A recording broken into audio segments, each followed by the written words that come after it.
So you're online and perhaps you're even in politics, or your public profile involves you speaking on politics.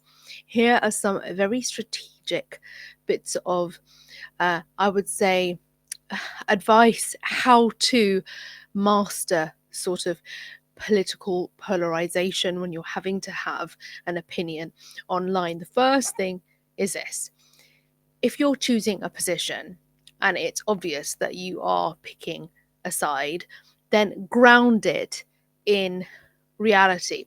What do I mean by this? Okay, first of all, welcome back. I do videos every Monday and Friday. So I think today is Monday. So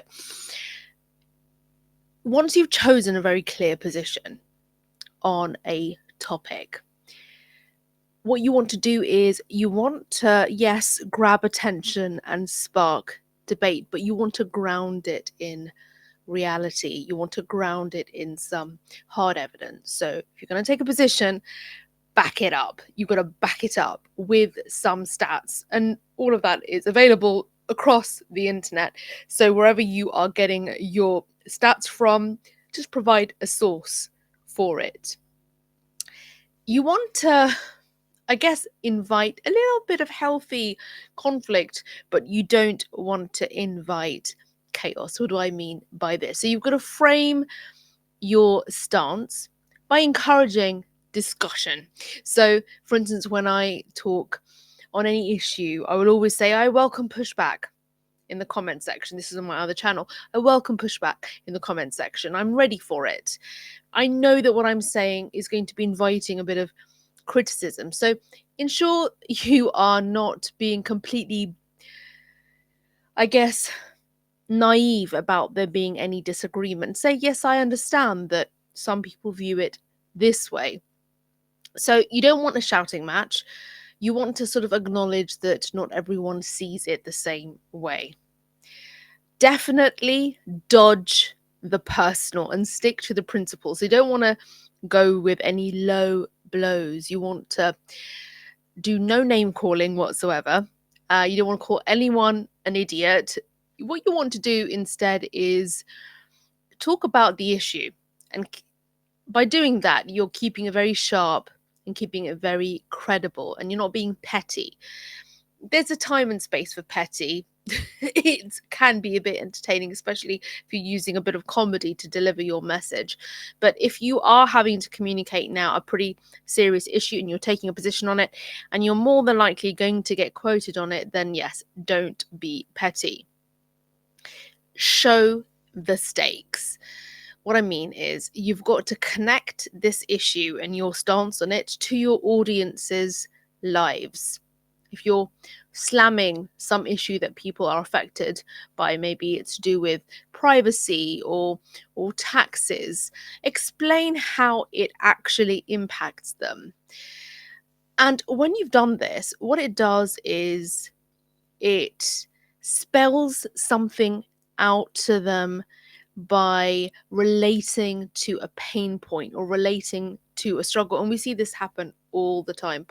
Politicians do it, people, authors, writers, public figure type of people do it. They will always couch something in a struggle that you might be experiencing, and that way you can kind of evangelize or advocate for them.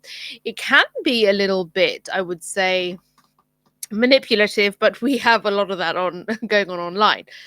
Lastly, actually, maybe one more. First, I guess you've got to acknowledge the other side, even if you really disagree with them. You can oppose, sort of, you can nod to the opposing views. You can say, yes, they argue this, but keep it brief. You don't really have to go into a lot of examples.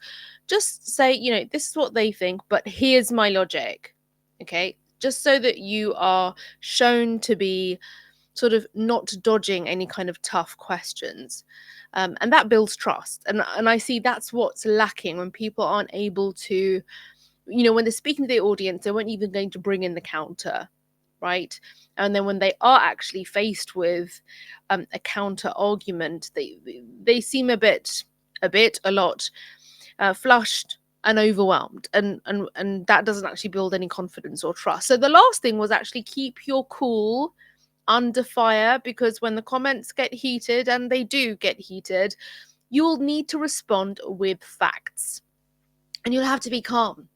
You'll have to say, okay, fair point, but this is why I still disagree with your point. You will look like the adult in the room.